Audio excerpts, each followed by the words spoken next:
सफलता हमारा परिचय दुनिया से करवाती है और असफलता हमें दुनिया का परिचय करवाती है। लेकिन सच ये भी है कि जो असफलता से डरते हैं वो सफलता की उड़ान भरने से हमेशा हमेशा के लिए वंचित रह जाते हैं। सुप्रभात, मैं हूं प्रतिबिंब शर्मा आपके साथ। सबसे पहले नजर मुख्य गतिविधियों पर। प्रधानमंत्री नरेंद्र मोदी पीएम किसान योजना के तहत 20,000 करोड़ रुपए की 17वीं किश्त वाराणसी से 18 जून को करेंगे जारी। स्वयं सहायता समूह को प्रमाण पत्र भी करेंगे प्रदान। उपराष्ट्रपति और राज्यसभा के सभापति जगदीप धनखड़ ने संसद भवन परिसर में प्रेरणा स्थल का किया उद्घाटन। संसद भवन परिसर में विभिन्न स्थानों पर रखी महापुरुषों की प्रतिमाओं को एक स्थान पर देखा जा सकेगा। आधुनिक तकनीक से महापुरुषों की मिल सकेगी जानकारी।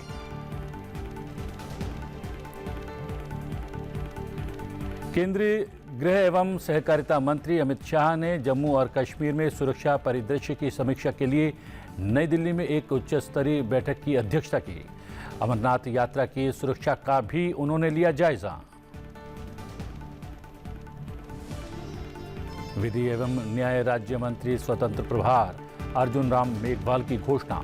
भारतीय न्याय संहिता, भारतीय सुरक्षा संहिता और भारतीय साक्ष्य अधिनियम नामक 3 नए आपराधिक कानून 1 जुलाई से हो जाएंगे लागू। उचित परामर्श प्रक्रिया और भारतीय विधि आयोग की रिपोर्ट्स को ध्यान में रखते हुए तीनों कानूनों में किए गए बदलाव।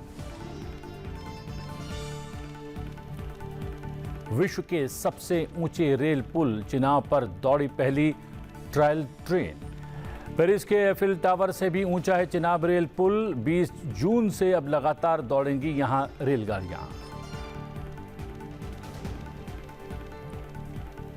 भारत के उपराष्ट्रपति और राज्यसभा के सभापति जगदीप धनखड़ ने संसद भवन परिसर में लोकसभा अध्यक्ष ओम बिरला, उपसभापति राज्यसभा हरिवंश एवं संसदीय कार्य मंत्री किरेन रिजिजू की गरिमामयी उपस्थिति में BG7 संविधान सदन के सामने नवनिर्मित प्रेरणा स्थल का लोकार्पण किया।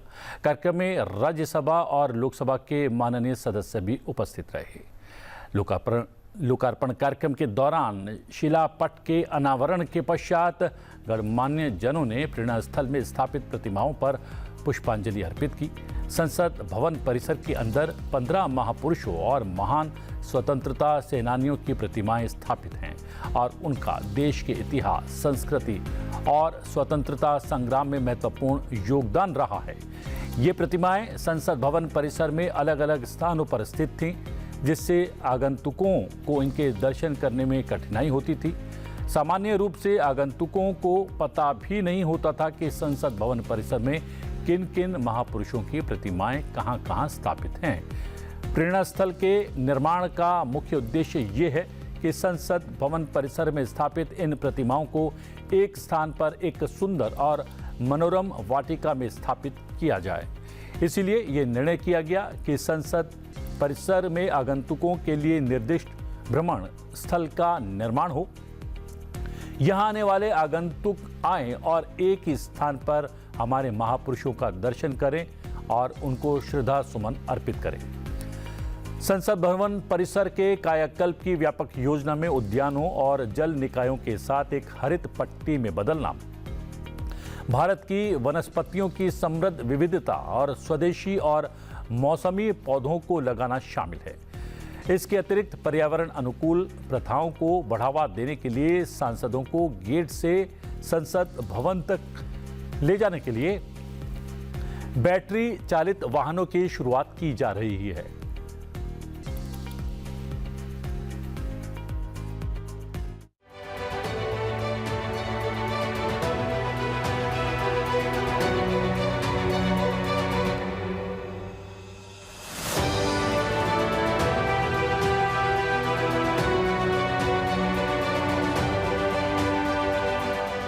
प्रेरणा स्थल के बारे में सुना, सोचा, पर यह जमीनी हकीकत इस शानदार तरीके से होगा, मैं बहुत प्रभावित हूं। I can tell you this स्थल इज मोटिवेशनल, इंस्पिरेशनल, और जो भी यहाँ कुछ भी पल बिताएगा प्रभावित हुए बिना नहीं होगा। अंदाजा लगाइए भारत के इतिहास में इन महापुरुषों का क्या योगदान है। इन महापुरुषों को किस कालखंड में याद किया गया। ऐसी परिस्थिति मैंने सेंट्रल हॉल में देखी। 1989 में सांसद बना, उसके बाद उसका परिवर्तन निरंतरता से हुआ। आप अंदाजा लगाइए कि आजादी के कितने बाद डॉक्टर अंबेडकर को भारत रत्न मिला।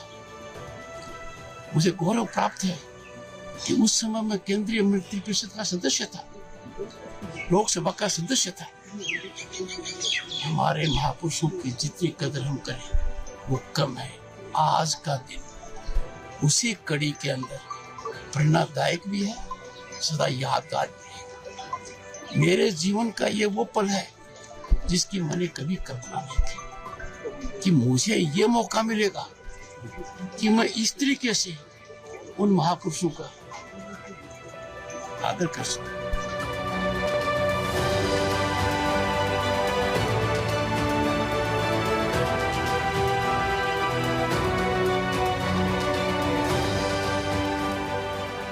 और चौधरी देवीलाल जी, जिन्होंने मेरा मार्ग राजनीति में प्रशस्त किया, वहां देखकर तो मैं भावुक हो गया। ये पल ऐसे हैं जब देखा हर एक का व्यक्तित्व, जानकारी थी, पर यहाँ आकर एक नई ऊर्जा का संचार होता है।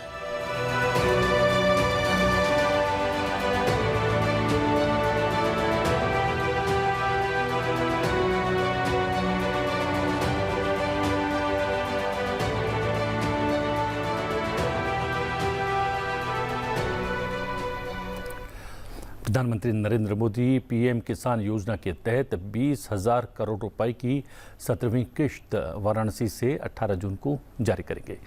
इस अवसर पर स्वयं सहायता समूह को भी प्रमाण पत्र प्रदान करेंगे। कृषि व किसान प्रधानमंत्री की सर्वोच्च प्राथमिकता रही है। तीसरी बार प्रधानमंत्री बनने के बाद सबसे पहले 9.26 करोड़ से अधिक लाभार्थी किसानों को पीएम किसान योजना के तहत 20,000 करोड़ से अधिक की राशि की 17वीं किश्त वाराणसी से जारी की जाएगी। प्रधानमंत्री नरेंद्र मोदी यहां पर 30,000 से अधिक स्वयं सहायता समूहों को कृषि सखियों के रूप में प्रमाण पत्र भी प्रदान करेंगे। एक प्रतीक के रूप में प्रधानमंत्री 5 कृषि सखियों को प्रमाण पत्र वितरित करेंगे। किसान सम्मान निधि 24 फरवरी 2019 को शुरू की गई एक केंद्रीय क्षेत्र की योजना है, जिसका उद्देश्य भूमि धारक किसानों की वित्तीय आवश्यकताओं को पूरा करना है। भारत सरकार ने देश भर में अब तक ऐसे 11 करोड़ से अधिक किसानों को 3.04 लाख करोड़ से अधिक धनराशि का वितरण किया है। इस बार योजना की शुरुआत से लाभार्थियों को हस्तांतरित कुल राशि 3.24 लाख करोड़ से अधिक हो जाएगी। प्रधानमंत्री किसान सम्मान निधि के तहत प्रत्यक्ष लाभ अंतरण मोड यानी डीबीटी के माध्यम से देश भर के किसानों के परिवारों के बैंक खातों में हर 4 महीने में 3 समान किश्तों में 6,000 रुपये प्रति वर्ष का वित्तीय लाभ हस्तांतरित किया जा रहा है। वहीं प्रधानमंत्री फसल बीमा योजना के तहत 4 करोड़ से ज्यादा किसानों को आर्थिक सुरक्षा की गारंटी दी गई है। वैश्विक कीमतों में उछाल के बावजूद भी किसानों को 11 लाख करोड़ की सब्सिडी उपलब्ध करवाकर सस्ती दरों पर खाद उपलब्ध कराने का काम निरंतर जारी है। केंद्रीय गृह एवं सहकारिता मंत्री अमित शाह ने जम्मू और कश्मीर में सुरक्षा परिदृश्य पर नई दिल्ली में एक उच्च स्तरीय समीक्षा बैठक की अध्यक्षता की। बैठक में राष्ट्रीय सुरक्षा सलाहकार अजित डोभाल, जम्मू और कश्मीर के उपराज्यपाल मनोज सिन्हा, सेनाध्यक्ष जनरल मनोज पांडे, केंद्रीय गृह सचिव निदेशक और सूचना ब्यूरो सेनाध्यक्ष नामित लेफ्टिनेंट जनरल उपेंद्र द्विवेदी, केंद्रीय सशस्त्र पुलिस बलों के महानिदेशक, जम्मू के कश्मीर के मुख्य सचिव और पुलिस महानिदेशक सहित अनेक वरिष्ठ अधिकारी इसमें उपस्थित रहे। केंद्रीय गृह मंत्री ने एजेंसियों को जम्मू में एरिया डोमिनेशन प्लान और जीरो टेरर प्लान के माध्यम से कश्मीर घाटी में हासिल की गई सफलताओं को दोहराने के निर्देश दिए। उन्होंने कहा कि मोदी सरकार इनोवेटिव तरीकों से आतंकवादियों पर कार्रवाई कर एक मिसाल बनाने के लिए कटिबद्ध है। गृह मंत्री ने सभी एजेंसियों को मिशन मोड में काम करने और समन्वित तरीके से त्वरित प्रतिक्रिया सुनिश्चित करने पर बल दिया। गृह मंत्री अमित शाह ने कहा कि जम्मू और कश्मीर में आतंकवाद के खिलाफ लड़ाई निर्णायक दौर में है। उन्होंने ये भी कहा कि हाल ही में हुई घटनाएं बताती है कि आतंकवाद बड़ी संगठित आतंकी हिंसाओं से सिमटकर छद्म लड़ाई तक सीमित होने के लिए मजबूर हो गया है, लेकिन हम इसको भी जड़ से उखाड़ फेंकने के लिए संकल्पित हैं। गृह मंत्री अमित शाह ने सुरक्षा एजेंसियों के बीच निर्बाध समन्वय पर जोर देते हुए संवेदनशील क्षेत्रों की पहचान और उनकी सुरक्षा चिंताओं पर ध्यान देने पर जोर दिया। गृह मंत्री ने स्थानीय खुफिया नेटवर्क को मजबूत करने, सुरंगों का पता लगाने और ड्रोन का मुकाबला करने के लिए आधुनिक तकनीक अपनाने पर जोर दिया। उन्होंने सुरक्षा एजेंसियों को भारत सरकार के पूर्ण समर्थन का आश्वासन दिया। प्रधानमंत्री नरेंद्र मोदी के नेतृत्व में आतंकवाद के खिलाफ जीरो टॉलरेंस की नीति को दोहराते हुए गृह मंत्री ने कहा कि जम्मू और कश्मीर से आतंकवाद के सफाई के लिए सरकार कोई कसर नहीं छोड़ेगी। गृहमंत्री अमित शाह ने जम्मू कश्मीर की सुरक्षा व्यवस्था और अमरनाथ यात्रा की तैयारियों की समीक्षा के लिए नई दिल्ली में एक अन्य उच्च स्तरीय बैठक की अध्यक्षता की। बैठक के दौरान अमित शाह ने हाल ही में केंद्र शासित प्रदेश में हुए आतंकी हमलों को लेकर सुरक्षा व्यवस्था की समीक्षा की। उन्होंने संबंधित विभागों को निर्देश दिया कि जिस प्रकार से कश्मीर घाटी में आतंकी गतिविधियों पर सख्त कार्रवाई की योजना से सफलता प्राप्त की गई है, वही योजना जम्मू क्षेत्र में भी लागू की जाए। अमित शाह ने कहा कि नरेंद्र मोदी सरकार नए तरीकों से आतंकवादियों पर सख्त कार्रवाई करने के लिए प्रतिबद्ध है। इस बैठक में राष्ट्रीय सुरक्षा सलाहकार अजित डोभाल, जम्मू कश्मीर के उपराज्यपाल मनोज सिन्हा, केंद्रीय गृह सचिव अजय भल्ला, सेना प्रमुख जनरल मनोज पांडे और नामित सेना प्रमुख जनरल उपेंद्र द्विवेदी समेत सेना और प्रशासन के वरिष्ठ अधिकारियों ने हिस्सा लिया। वार्षिक अमरनाथ यात्रा इस महीने की 29 तारीख को शुरू होकर 19 अगस्त तक चलने वाली है। पूर्वी दिल्ली से जीतकर पहली बार सांसद बने बीजेपी नेता हर्ष मल्होत्रा को कॉरपोरेट मामले और सड़क परिवहन राज्य मंत्री बनाया गया है। अपने मंत्रालय का पदभार संभालने के पश्चात रविवार को वो अपने करीबियों के बीच पहुंचे, उनसे मिले, उनको धन्यवाद ज्ञापित किया।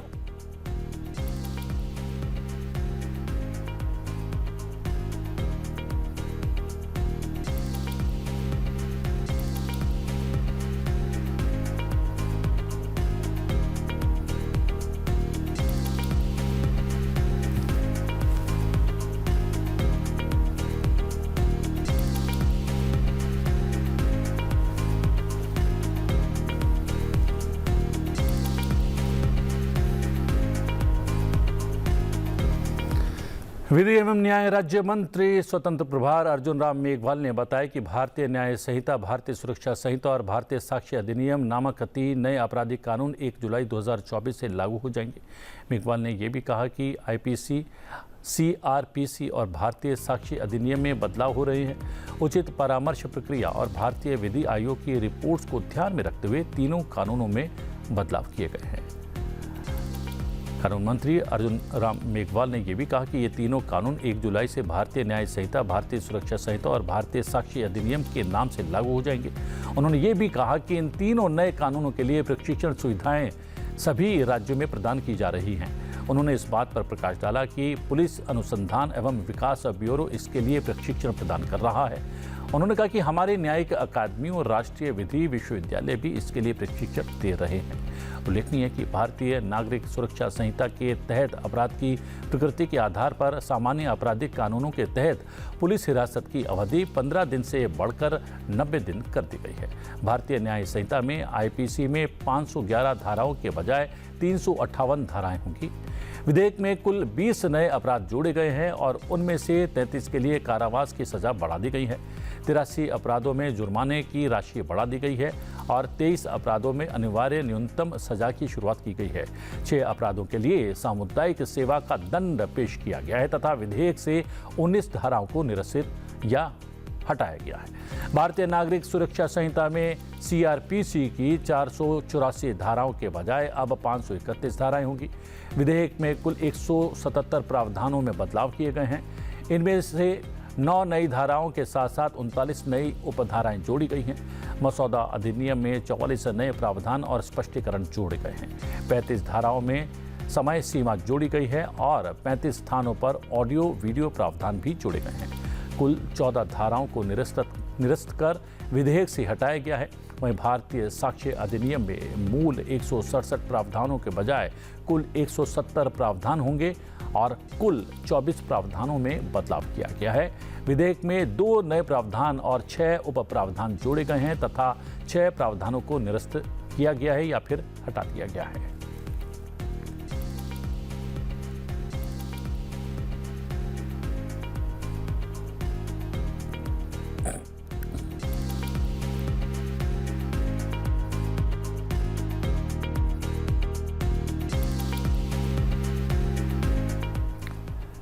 स्विट्जरलैंड में आयोजित शांति शिखर सम्मेलन में भारत ने रूस यूक्रेन युद्ध पर बड़ा बयान दिया है। भारत ने कहा है कि रूस और यूक्रेन के बीच बातचीत ही स्थायी शांति की ओर ले जा सकती है।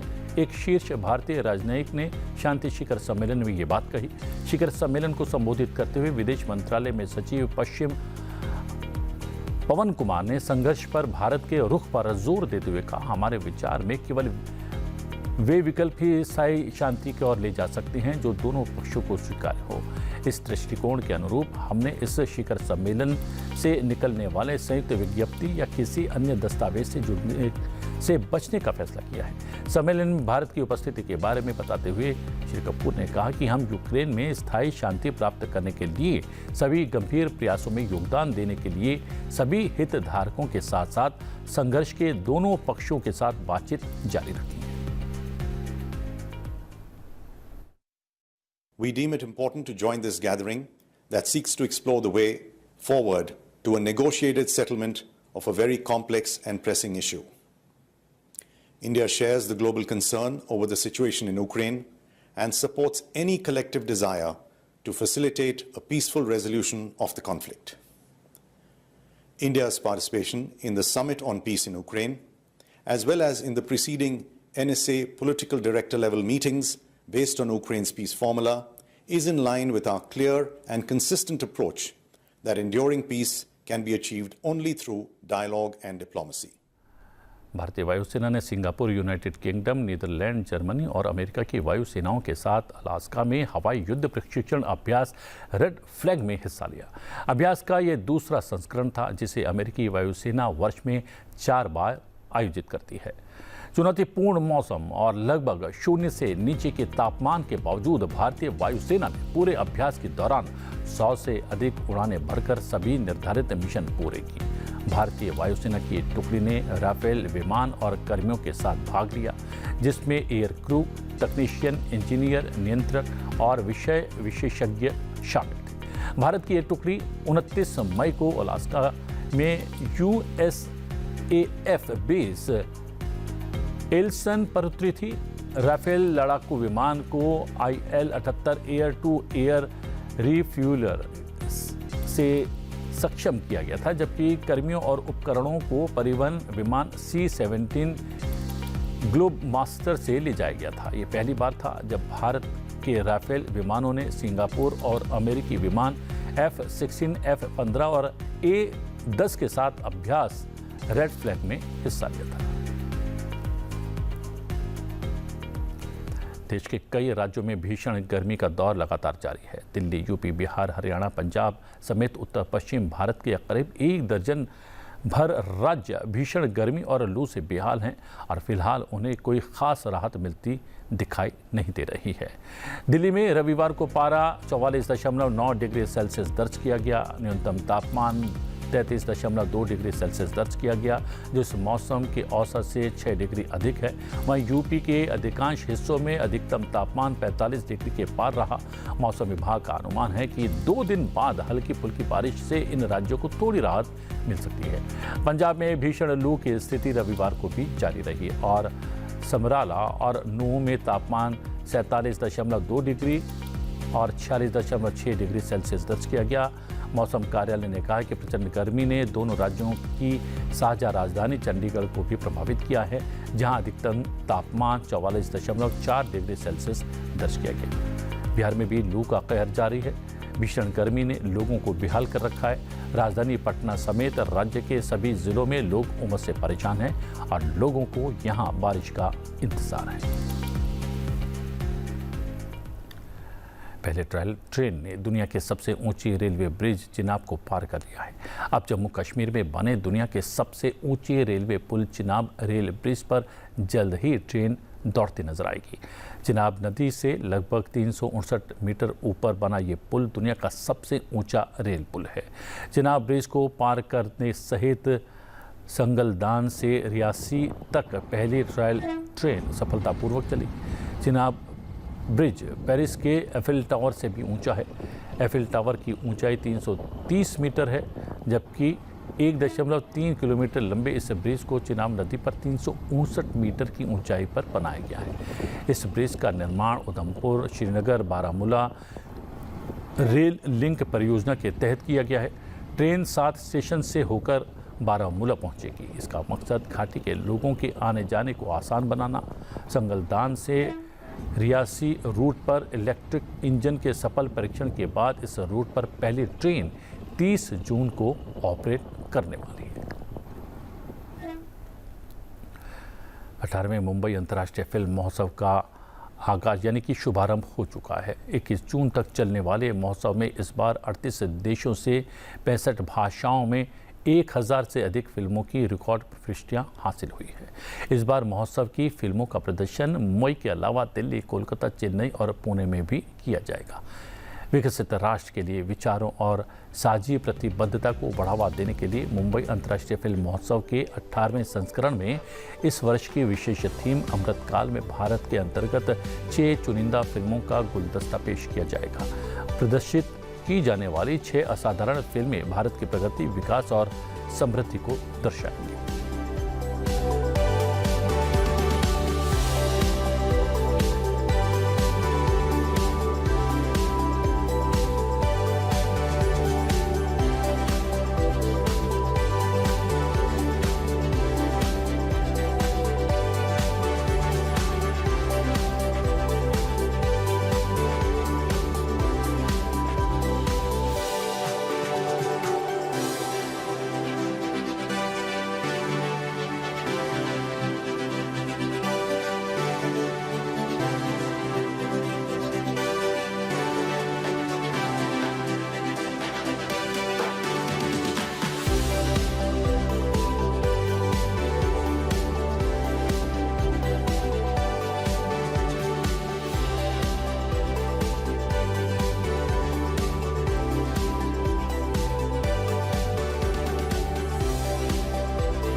Our Bharat storytelling is our tradition. Our grandma and our mother, everyone used to tell their stories. In the stories, we are picking the contents for the cinema, novels. That's why our ministry and we are focusing our country is the content hub of the global.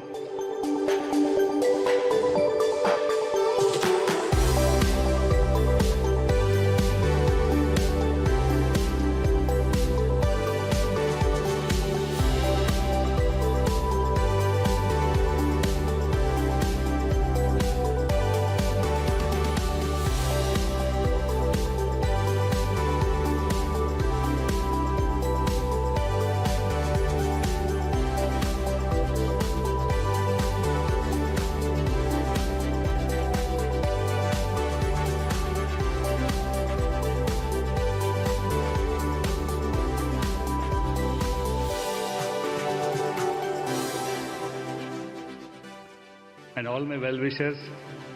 And thank you very much for this award. It's a long journey.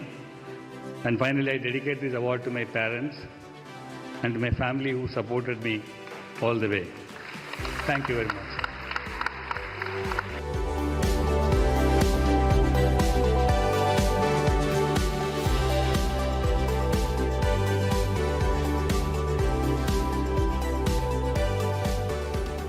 समय आपसे विदा लेने का चलते चलते आपको छोड़े जाते हैं प्रधानमंत्री नरेंद्र मोदी की इटली यात्रा के कुछ यादगार लम्हों के साथ। मुझे दीजिए आज्ञा, बने रहिए संसद टीवी के साथ। नमस्कार।